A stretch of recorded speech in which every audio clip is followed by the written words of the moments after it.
আমার চোখে কে সুপারস্টার সেটা এক জিনিস।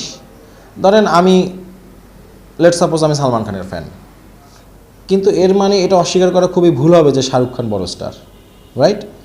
সো উনি কেন, ওনার চোখে কেন শাকিব খান সুপারস্টার না আমি জানি না, ওনার চোখে তো না হইতেই পারেন, বাট শাকিব খান অবশ্যই সুপারস্টার। বাংলাদেশে একজন সুপারস্টার বলতে যা যা বোঝায় সেটা শাকিব খান। এখন নিশো ভাইয়ের কেন মনে হয় নেই সেটা আমি জানি না, কিন্তু নিশো ভাইয়ের কাছে সুপারস্টার বললেই শাকিব খান সুপারস্টার, না বললেই সুপারস্টার না, ব্যাপারটা কিন্তু তাও না। নিশো ভাইয়ের মনে হয়েছে সেটা নিশো ভাই বলছে, আবার দর্শক কিন্তু কোনটা সত্যি কোনটা মিথ্যা, কোনটা ঠিক কোনটা ব্যাঠিক সেটাও জানে।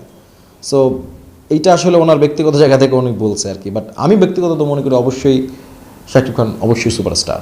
মোটেও না, রাফি তো অনেক ভালো মেকার, আমি তো মনে করি রাফি আমার সিনিয়র মেকার। আমি মনে করি কি রাফি আমার সিনিয়র, রাফি তো অনেকগুলো প্রজেক্ট করছে এবং তার কাজ আলোচনা হচ্ছে, আলোচনা হবে। আর